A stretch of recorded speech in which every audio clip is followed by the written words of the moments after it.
외출 모드로 해놨는데 누가 다시 틀어놓은 거예요? 내가 틀었다. 내 집에서 내가 보일러 트는데 왜? 아버지, 그렇게 사치스럽게 사시면 어떡해요? 낮에는 햇빛도 들어오는데. 사치라고. 난방비 아낀다고 늙은 아버지를 이렇게 떨게 만드는 게 효도란 말이냐? 지난달에도 가스비가 얼마나 나온지 아세요? 아낄 건 아껴야죠. 생활비며 공과금 같은 것도 제대로 관리 못 하시니까 제가 아버지 재산 관리를 해드린다는 거 아니에요. 어머니, 보험금도 그렇고. 보험금. 내가 감히 그걸 왜 걱정해? 아버지, 이제 연세도 있으시고 저희가 관리해드리는 게 낫지 않겠어요? 그만. 이 집에서 나가라. 더는 못 참겠다. 아버지, 지금 저희 보고 나가라고 하시는 거예요? 일주일 안에 짐 싸서 나가. 이게 내 마지막 말이다. 안녕하세요. 이번 사연은 68세 김철수 아버지의 사연입니다. 김철수 아버지의 사연을 들으시면서 따뜻한 위로와 격려, 그리고 따끔한 조언을 댓글에 남겨주시면 김철수 아버지께 큰 위안과 힘이 되니 많은 댓글 부탁드리겠습니다. 그럼 사연 바로 시작하겠습니다. 낮에 보일러를 틀어놓은 걸 발견한 아들 민호가 한숨을 쉬며 보일러 온도를 낮추던 날. 그날이 모든 일의 시작이었습니다. 평소처럼 혼자 집에 있던 저는 갑자기 추워진 방바닥에 놀라 보일러를 확인하러 갔다가 민호가 보일러를 끄고 간 걸 알게 됐죠. 영하 10도까지 내려가는 추운 겨울. 제가 집에 혼자 있을 때는 보일러도 못 틀게 하더니 정작 자기 방은 훈훈하게 데워놓고 출근한 아들의 이중적인 모습에 깊은 한숨이 나왔어요. 이제 이렇게까지 해야 하나? 방바닥을 쓸쓸히 바라보며 중얼거렸습니다. 저는 평생을 교단에 서며 학생들을 가르쳐온 교사였습니다. 68년의 세월 동안 저는 한 번도 사치스러운 삶을 살아본 적이 없었죠. 수많은 학생들에게 근검절약의 미덕을 가르치며 스스로도 그 가치를 몸소 실천하며 살아왔습니다. 아내와 함께 검소하게 살면서도 아들 민호만큼은 부족함 없이 키워왔다고 자부했습니다. 대학 등록금도 빠듯한 월급에서 아껴가며 보내줬고 대학원까지 마칠 수 있게 지원했죠. 하지만 이제는 그런 제 모습이 아들에게는 구시대적인 낭비라고만 보이는 것 같아요. 아버지 세대의 지나친 절약 정신이 오히려 삶의 질을 떨어뜨린다는 게 민호의 생각이었죠. 젊었을 때부터 전기세나 가스비에 신경을 많이 썼어요. 월급날이면 꼭 공과금부터 챙겨 납부하는 게 습관이었죠. 그래서인지 살림이 넉넉해진 뒤에도 그런 습관이 몸에 배어 있었어요. 에어컨 하나 들이는 것도 3, 4년 전의 일이었으니까요. 그것도 한여름쯤 통더위에 견디다 못해 설치한 거였습니다. 여보, 우리도 이제 에어컨 하나 들여놓을까요? 더위에 지친 아내가 조심스레 물었을 때도 한참을 고민하다 결정했던 기억이 납니다.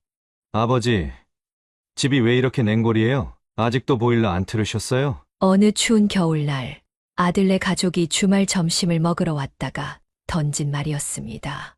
영하 10도까지 내려가는 한파 속에서도 저희 부부는 여전히 두꺼운 옷만 껴입은 채 지내고 있었죠. 현관문을 열자마자 훅 들어오는 냉기에 손주들은 발을 동동 구르며 추위를 호소했어요. 주워 너희 온다길래 2시간 전부터 틀고 있었는데. 제 말에 민호가 놀란 눈으로 쳐다보더군요.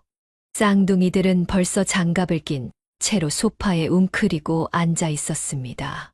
평소 같았으면 할아버지 무릎 위로 올라와 제잘제잘 떠들었을 텐데 추위 때문인지 움직이지도 않았어요. 그럼 원래는 이것보다 더 춥게 지내신다고요? 왜 이렇게 사세요? 민호의 목소리에는 못마땅함이 가득했습니다. 제 대답을 들은 아들 내외의 표정이 좋지 않았어요.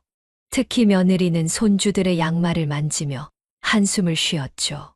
아버님, 감기 걸리시면 더 큰일이에요. 이제부터라도 보일러 좀 틀고 사세요. 민호가 보일러 온도를 확인하더니 곧장 온도를 올렸습니다. 아버지, 이렇게 하면 금방 따뜻해질 거예요. 요즘에는 다들 이렇게 살아요. 서서히 집안에 온기가 돌기 시작하자 손주들의 표정도 밝아졌습니다. 할아버지, 이제 좀 따뜻해졌어요. 우리 이제 할아버지랑 같이 놀아요. 식사 시간이 되자 식탁에 둘러앉은 가족들의 모습이 참 정겹게 느껴졌어요. 아내가 정성스레 준비한 반찬들을 앞에 두고 손주들은 할머니 음식이 최고라며 연신 칭찬을 했죠. 따뜻해진 실내 온도 덕분일까요? 식사 자리가 유난히 화목해 보였습니다. 그날 이후 저희 부부의 생활이 조금씩 바뀌기 시작했습니다. 아내도 아들 말이 맞다며 조금 더 따뜻하게 지내보자 했어요. 여보, 우리도 이제 나이가 있잖아요. 좀 따뜻하게 지내요. 민호 말대로 감기라도 걸리면 병원비가 더 들잖아요. 평생을 절약하며 살아온 습관이 하루아침에 바뀌진 않았지만 조금씩 보일러 트는 시간이 늘어났습니다. 다음 주말에 다시 찾아온 아들네를 보니 며느리의 얼굴에 안도의 미소가 번졌어요. 아버님, 이제 좀 따뜻하네요. 저번처럼 춥지 않아서 다행이에요. 손주들은 이제 겉옷을 벗고 편하게 뛰어다니며 놀았고 집안은 아이들의 웃음소리로 가득 찼습니다. 할아버지 집이 따뜻해졌어요. 라며 좋아하는 손주들의 모습을 보니 마음이 뿌듯했어요. 아들도 이제야 좀 사람 사는 것 같네요. 라며 웃었죠. 전에는 한 시간도 채 머물지 않고 돌아가던 아들네가 이제는 저녁까지 먹고 가는 날이 많아졌습니다. 주중에도 종종 들르던 민호는 퇴근길에 이것저것 사들고 오기도 했어요. 아버지, 이거 허리 찜질하는 거예요. 이제 따뜻하게 지내시니까 관절도 한결 낫죠? 아들의 그런 모습을 보면서 변화를 받아들이길 잘했다는 생각이 들었습니다. 그렇게 조금씩 변화하는 동안 집안의 온도만큼이나 가족들의 마음도 따뜻해지는 것 같았습니다. 매주 찾아오는 아들네를 맞이하는 게 큰 기쁨이 되었고 손주들과 보내는 시간도 더없이 소중했죠. 아내도 여보, 우리가 진작 이렇게 살 걸 그랬어요. 라며 행복해했습니다. 그렇게 2년의 시간이 흘렀고 아내는 갑작스러운 교통사고로 세상을 떠났습니다. 창가에 앉아 바깥을 물끄러미 바라보던 어느 날이었죠. 여보, 저 나갔다 올게요. 마지막으로 들었던 아내의 목소리가 아직도 생생합니다. 아내가 시장에 가던 길에 마주친 그 사고만 아니었더라면 매일 아침 눈을 뜨면 옆자리가 텅 비어 있는 게 이렇게 낯설 줄은 몰랐어요. 처음 한두 달은 정신을 차리지 못했습니다. 평생을 함께 살아온 사람이 떠나고 나니 하루하루가 무의미하게 느껴졌죠. 혼자 먹는 밥은 먹는 둥 마는 둥 했고 늘 깔끔하게 정돈하던 집안도 점점 엉망이 되어갔어요. 철수 씨, 이러다 몸 상하겠어요. 밥이라도 제대로 드세요. 동네 사람들의 걱정 어린 말도 귓가에 맴돌기만 할 뿐이었습니다. 늦봄이 되어 날씨가 풀리고 나서야 겨우 일상으로 돌아올 수 있었어요. 아내가 없는 집은 너무나 넓고 쓸쓸했지만 그래도 하루하루 견뎌내야 했으니까요. 아버지, 저희가 아버지 집으로 들어와서 살게요. 어느 날 민호가 찾아와 그런 제안을 했습니다. 처음에는 놀라웠어요. 아들이 저를 걱정해서 그런 결정을 했다는 게 고마우면서도 한편으로는 불안했거든요. 아버지도 혼자 계시니까 불안하기도 하고요. 민호의 말에는 진심이 담겨 있었습니다. 뜻밖의 그 말에 어리둥절한 반응을 보이자 아들이 말을 이었어요. 어차피 좀 더 시간이 지나면 아버지도 계속 혼자 사실 수는 없을 거 아니에요. 그 말을 듣는 순간 제 마음 한켠이 찡해졌습니다. 자식이 하나뿐인 부모를 걱정하는 마음이 이렇게 따뜻할 수가 있나 싶었죠. 함께 살기로 한 결정은 그렇게 빨리 이루어졌습니다. 홀린 듯 고개를 끄덕였던 그때 저는 이것이 우리 부자 관계의 전환점이 될 줄은 전혀 몰랐어요. 아버지, 이제 저희가 모실게요. 너무 걱정하지 마세요. 민호는 그렇게 말했고 며느리도 기꺼이 동의했죠. 쌍둥이 손주들은 할아버지와 함께 산다는 소식에 신이 나서 팔짝팔짝 뛰었습니다. 처음 몇 달은 모든 게 순조로웠어요. 아침에 일어나면 손주들의 제잘거림이 집안을 가득 채웠고 저녁이면 온 가족이 모여 식사를 했죠. 텅 비어있던 집에 다시 활기가 돌아왔습니다. 할아버지, 이거 맛있어요. 손주들이 건네는 수저의 반찬 하나에도 가슴이 따뜻해졌어요. 혼자 있을 때는 상상도 못했던 행복한 순간들이었습니다. 하지만 그 평화로움도 잠시였어요. 아들과 며느리는 맞벌이를 했기 때문에 낮에는 대부분 제가 혼자 집을 지켰습니다. 처음에는 그저 심심한 정도였는데 점점 불편한 상황이 생기기 시작했죠. 아버지, 낮에는 보일러 좀 줄여주세요. 어차피 혼자 계시잖아요. 민호의 말투에는 어딘가 모르게 날이 서 있었습니다. 삶의 방식이 다르다는 것을 실감하게 된 건 그때부터였어요. 아들 내외는 현대적인 생활을 추구했고 저는 제가 살아온 방식을 고수하고 싶었죠. 특히 에너지 사용을 둘러싼 갈등은 시간이 갈수록 깊어졌습니다.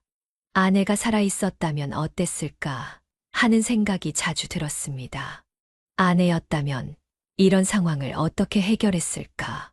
하지만 이제는 그저 혼자서 이 모든 것을 감당해야 했죠.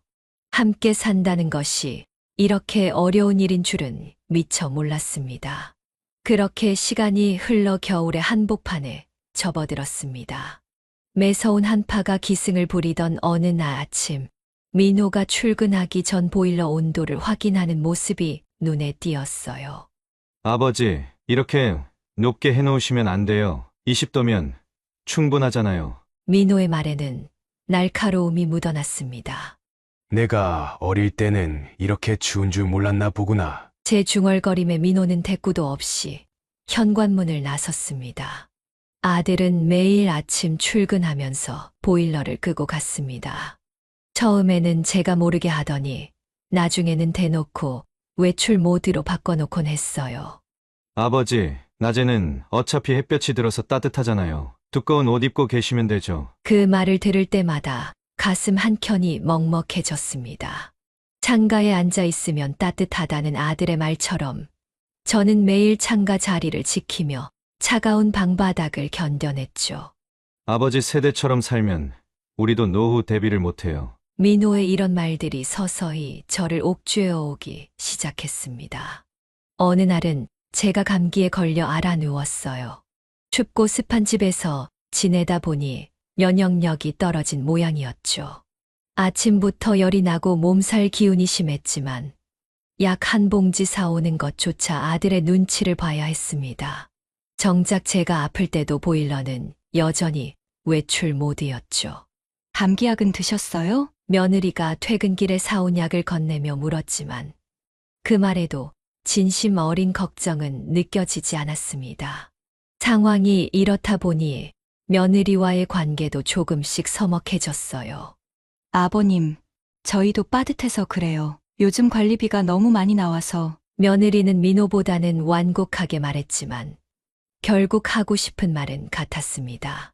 어느 날은 제가 빨래를 너무 자주 한다며 싸움이 났습니다.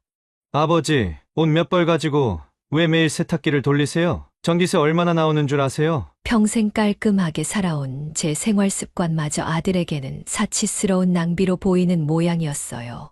내가 평생 교단에 서면서 이런 대접받으려고 너를 키웠으나 목구멍까지 차오르는 말을 삼키며 빨래감을 들고 돌아섰습니다. 더 서글펐던 건 사돈들이 왔을 때였습니다. 제 며느리 친정어머니가 방문하신 날, 민호는 보일러를 평소와 다르게 빵빵하게 틀어놨어요. 엄마, 우리 집 따뜻하지? 며느리의 말에 저는 쓴웃음만 지을 수밖에 없었습니다. 정작 제가 추위에 떨 때는 아무런 관심도 없더니 체면을 차리기 위해서는 아낌없이 보일러를 트는 아들이 너무나 낯설었어요. 참 좋으시겠어요. 이렇게 따뜻한 집에서 사시니. 사돈의 말에 가슴 한켠이 찢어지는 것 같았습니다. 민호야, 내가 어릴 때 기억나니? 내가 감기에 걸려 앓을 때면 너희 엄마랑 나는 밤새 너 옆에서 간호했었는데. 문득 이런 말을 꺼내보고 싶었지만 차마 하지 못했습니다. 지금의 민호는 그런 추억마저 낭비라고 생각할지도 모른다는 생각이 들었거든요. 설상가상으로 관리비 고지서를 받는 날이면 꼭 다툼이 있었어요. 아버지 때문에 관리비가 이렇게 나왔잖아요. 민호는 고지서를 들고 와서는 제게 보여주곤 했습니다. 하지만 저는 알고 있었어요. 밤새 트는 보일러, 매일 사용하는 식기세척기, 건조기까지. 관리비가 많이 나오는 건 단순히 제 보일러 사용 때문만은 아니었죠. 내가 쓰는 것은 다 필요한 거고 내가 쓰는 것만 낭비니? 이런 말이 목구멍까지 차올랐다가 다시 삼켜지기를 수십 번. 점점 집 안의 공기는 차가워졌습니다. 온도계의 숫자보다 더 차가운 건 서로를 바라보는 눈빛이었어요. 내 집에서 이렇게까지 눈치 보며 살아야 하나? 매일 밤 이불 속에서 이런 생각을 하다 잠이 들곤 했습니다. 함께 산다는 것이 이렇게 서로에게 상처가 될 줄은 몰랐어요. 아내가 살아있을 때는 이런 날들이 올 거라고는 상상도 못했습니다. 퇴직 후에도 절약하며 모아둔 돈이 있었지만 그건 아내와 함께 맞이할 노후를 위한 것이었어요. 하지만 그 돈을 어떻게 써야 할지 망설여졌어요. 아들은 그 통장을 알게 되면 어떤 말을 할까? 생각만 해도 가슴이 답답해졌죠. 저녁 식사 시간도 점점 불편해졌습니다. 다들 각자의 시간에 맞춰 따로 먹기 시작했고, 주말에도 함께 모여 앉는 일이 드물어졌어요. 손주들은 이제 제 방에는 발걸음도 하지 않게 되었고, 거실에서 마주치면 어색한 인사만 나눌 뿐이었죠. 한 집에 살면서도 마치 남처럼 지내는 이 현실이 너무나 고통스러웠습니다. 그러던 어느 날, 민호가 퇴근하고 돌아와 조심스럽게 말을 꺼냈습니다.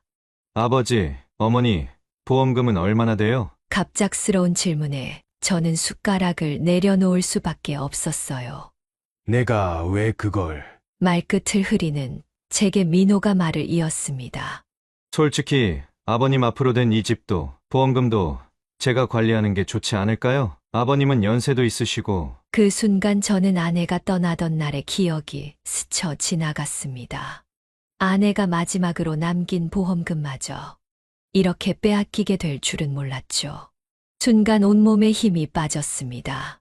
아내가 남긴 보험금은 제게 마지막 남은 안식처나 다름없었는데 아들은 그마저 가져가려 했어요. 민호야, 그건 내 엄마가 나와 함께 모은 돈이야. 우리의 노후 자금이라고. 제 말이 채 끝나기도 전에 민호가 말을 자르더군요. 아버지, 무슨 노후요? 지금처럼 전기세, 난방비 이렇게 쓰시다가는 그 돈 금방 바닥나실 텐데요. 민호의 눈빛에는 이미 그 돈을 자신의 것으로 생각하는 욕심이 서려 있었습니다. 며느리도 거들었습니다. 아버님, 저희가 관리해드릴게요. 매달 용돈도 드리고. 마치 사전에 짜고 한 것처럼 아들과 며느리가 한마음으로 저를 몰아세웠습니다. 제가 평생 모아온 재산을 마치 어린아이의 장난감 다루듯 하는 그들의 태도에 가슴이 무너져 내렸어요. 문득 민호가 어렸을 때 첫 용돈을 줬던 날이 떠올랐습니다. 그때 민호의 해맑은 웃음은 어디로 갔을까요? 이 집은 내 집이야. 내가 평생 벌어서 마련한. 제 말에 민호가 차갑게 웃으며 말했습니다. 아버지, 그럼 저희 보고 나가라는 말씀이세요? 그동안 아버지 모시느라 저희가 얼마나 희생했는데요. 희생이라. 그 단어가 제 가슴을 파고들었습니다. 자식이 부모를 모시는 것을 희생이라 표현하는 아들의 말에 눈앞이 캄캄해졌어요. 내가 너를 키우면서 희생이라는 말을 한 적이 있더냐? 목구멍까지 차오르는 서러움을 삼키며 중얼거렸습니다. 다음 날부터 아들 내외의 태도는 더욱 노골적으로 변했습니다. 보일러는 아예 제 의견은 묻지도 않고 마음대로 조절했고, 제가 무언가를 하려고 하면, 아버지, 그렇게 하시면 안 돼요. 라는 말이 일상이 되었죠. 마치 치매 환자를 대하듯 모든 행동을 검열하고 통제하려 들었어요. 식사 시간에도 아버지, 그렇게 드시면 안 돼요. 라며 밥그릇까지 감시하기 시작했습니다. 손주들과 이야기를 나누는 것조차 제약이 따랐어요.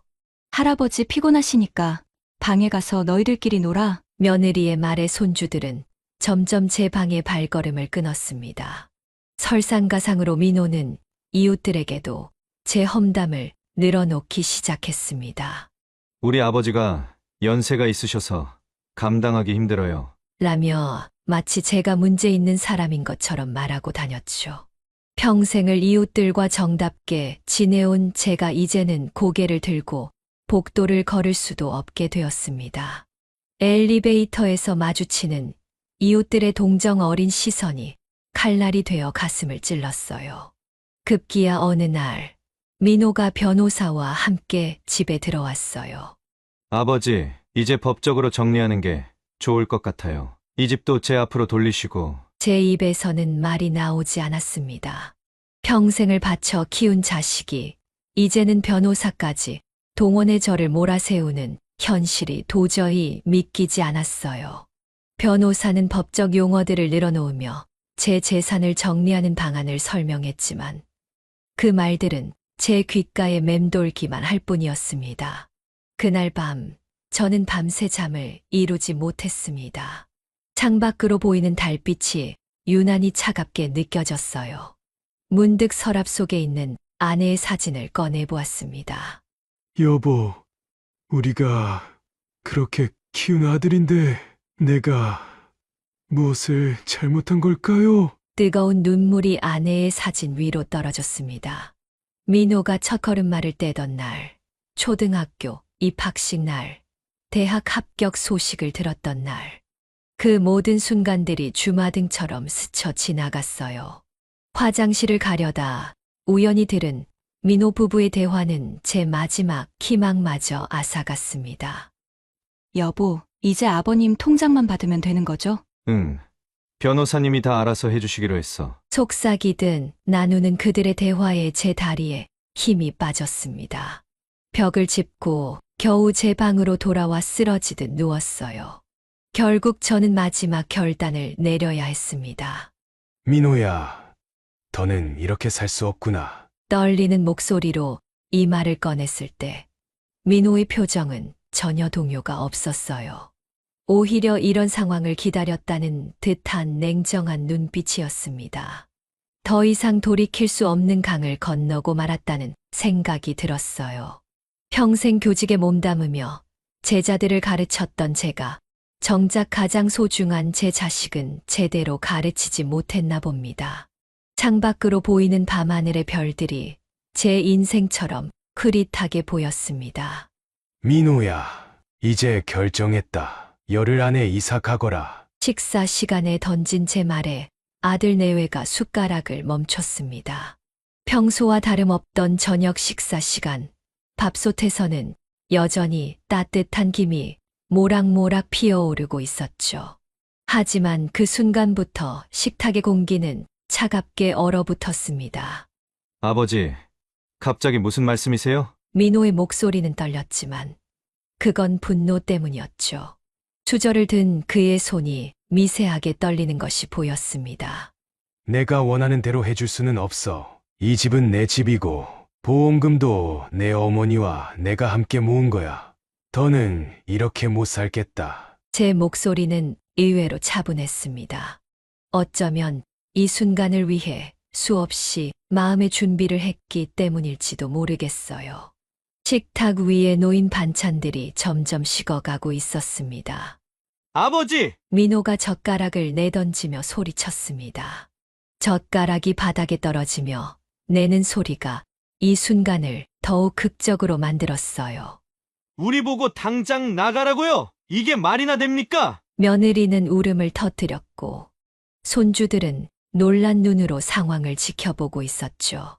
평소 장난기 가득했던 아이들의 눈빛이 처음으로 두려움으로 가득 찬 것을 보았습니다. 아버지가 정 그러시겠다면 우리도 법적으로 해결하겠습니다. 이 집 명의가 아버지 앞으로만 되어 있는 것도 아니잖아요. 민호의 목소리에는 이미 아들의 정이 느껴지지 않았습니다. 마치 법정에 선 변호사처럼 차갑고 날카로웠죠. 그 순간 저는 지난 40년간의 교직 생활 중 가장 반항적이었던 학생을 상대하던 때가 떠올랐습니다. 그날 밤 집안은 얼어붙었습니다. 손주들은 울면서 방으로 들어갔고 며느리는 친정에 전화를 걸어 하소연을 했어요. 엄마, 어떡해요? 아버님이. 흐느끼는 목소리가 베란다 너머로 들려왔습니다. 민호는 베란다에서 담배를 연신 피워댔죠. 푸른 담배 연기가 차가운 밤 공기 속으로 흩어지는 모습이 우리 가족의 현재를 보는 것 같았습니다. 이렇게 될 줄 알았으면 처음부터 같이 살지 말걸. 며느리의 한숨 섞인 목소리가 들려왔습니다. 다음 날 아침 민호는 변호사를 다시 데려왔어요. 출근 시간도 아랑곳하지 않고 일찍부터 찾아온 것을 보니 밤새 준비했나 봅니다. 아버님, 이 집은 단순히 아버님의 재산이 아닙니다. 어머님과 공동 재산이기도 하고 상속권이 있는 자식으로서 변호사의 말에 제가 웃으며 끊었습니다. 교단에서 수없이 해왔던 그 미소, 학생들의 반항을 지그시 누르던 그 미소로 말이죠. 그래, 민호야, 내 말이 맞다. 하지만 난 아직 살아있어. 내 재산을 내 맘대로 할 순 없어. 이틀 뒤 민호가 서류 뭉치를 들고 왔습니다. 주택임대차보호법이니 점유권이니 하는 말들을 늘어놓았죠. 아버지가 저희를 쫓아내시려면 이 모든 절차를 거쳐야 합니다. 최소 6개월은 걸릴 거예요. 제 아들은 이제 아들이 아닌 변호사가 되어 있었습니다. 한때 제 무릎에서 뛰놀던 그 아이는 어디로 갔을까요? 서류 뭉치 사이에서 제 아들의 어린 시절이 사라져버린 것만 같았습니다. 하지만 저도 만만치 않았어요. 40년 가까이 교직에 몸담으며 배운 게 있었으니까요.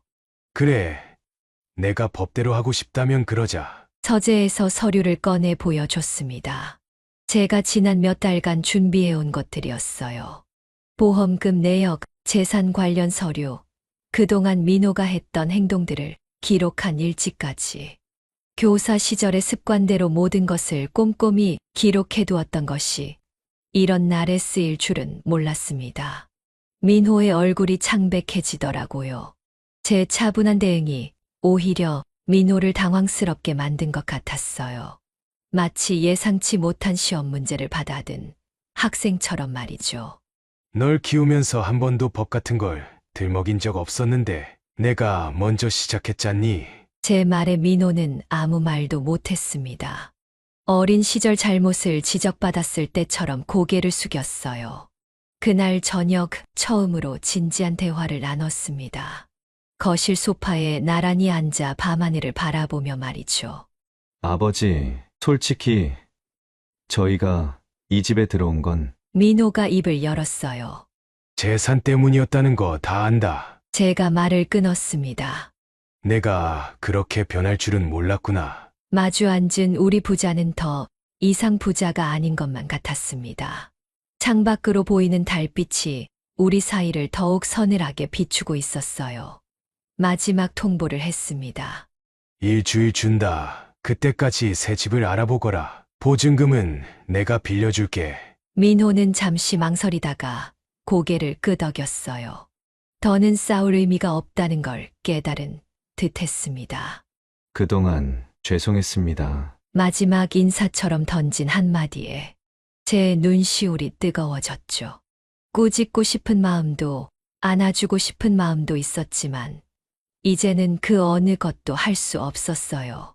다음 날부터 이사 준비가 시작되었습니다. 손주들의 장난감을 정리하는 소리, 짐을 싸는 소리가 집 안에 가득했죠.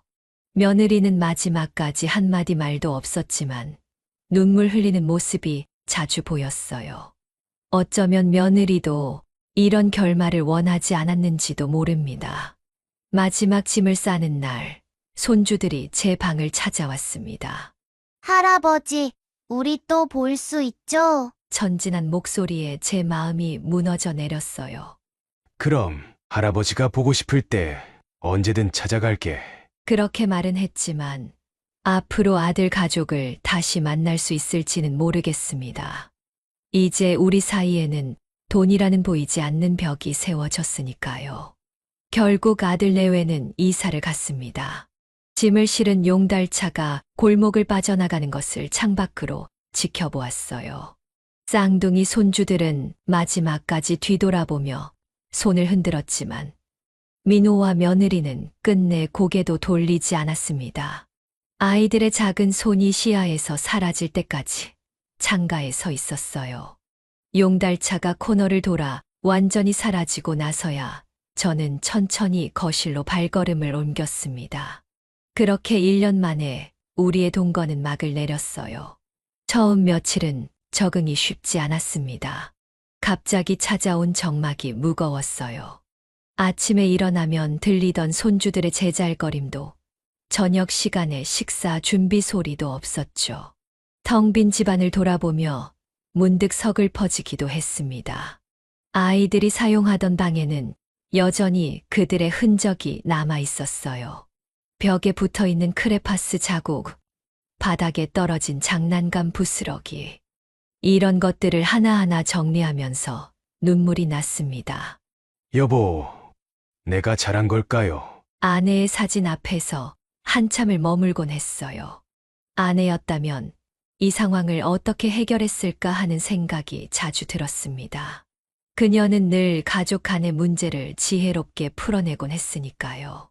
하지만 이제는 제가 혼자서 모든 것을 감당해야 했습니다. 하지만 시간이 지날수록 평화가 찾아왔습니다. 더 이상 보일러 온도 때문에 눈치 볼 필요도 없고 전기세 걱정에 전전긍긍할 필요도 없어졌어요.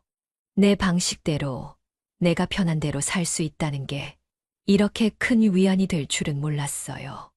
아침에 일어나 커피 한 잔을 천천히 마시며 창밖을 바라보는 여유가 생겼고 밤에는 좋아하는 클래식 음악을 들으며 책을 읽을 수 있게 되었습니다.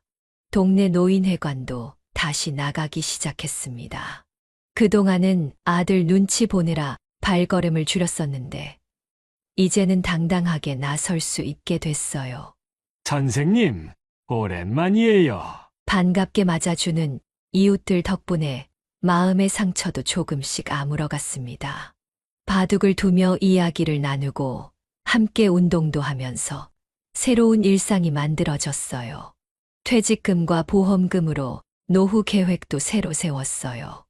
아들이 걱정했던 것처럼 제가 그렇게 무분별하게 돈을 쓰는 사람은 아니었거든요. 은행에 가서 재테크 상담도 받고 월별 지출 계획도 꼼꼼히 세웠습니다.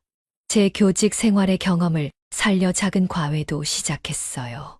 형편이 어려운 학생들을 무료로 가르치는 일이죠. 이런 활동들이 제게 새로운 삶의 의미를 가져다 주었습니다. 가끔 손주들에게서 전화가 옵니다. 할아버지, 보고 싶어요. 아이들의 목소리를 들으면 마음이 아프지만 이제는 담담하게 받아들일 수 있게 되었어요. 통화할 때마다 아이들의 목소리가 조금씩 달라지는 것을 느낍니다. 자라나는 손주들의 모습을 직접 볼 수는 없지만 전화로나마 그들의 성장을 느낄 수 있다는 것에 감사하고 있어요. 몇 달 전부터는 글쓰기를 시작했어요. 40년 교직 생활의 추억들, 아내와의 추억, 그리고 최근의 일들까지 모든 것을 일기처럼 써내려가고 있습니다. 처음에는 서툴렀지만 글을 쓸수록 마음이 정리되는 느낌이에요. 특히 민호와 관련된 이야기를 쓸 때면 예전에는 못 보았던 새로운 시각으로 상황을 바라볼 수 있게 되었습니다. 이제는 매일 아침 일찍 일어나 동네 한 바퀴를 돕니다. 봄에는 벚꽃이 흩날리는 길을 걷고 여름에는 아침 햇살을 받으며 걷습니다. 가을이면 낙엽을 밟으며 걷고 겨울에는 하얀 눈을 바라보며 걷죠. 계절의 변화를 온전히 느끼며 걷는 이 시간이 하루 중 가장 행복한 순간이 되었어요. 지난주에는 오랜만에 꿈에서 아내를 만났습니다. 꿈 속의 아내는 제가 기억하는 그대로의 모습이었어요. 여보, 이제 좀 편해졌어요? 묻는 아내의 말에 고개를 끄덕였어요. 그래요. 이제야 조금 알 것 같아요. 혼자여도 괜찮다는 걸. 꿈에서 깨고 나서도 마음이 따뜻했습니다. 마치 아내가 제 선택을 지지해 주는 것 같았어요.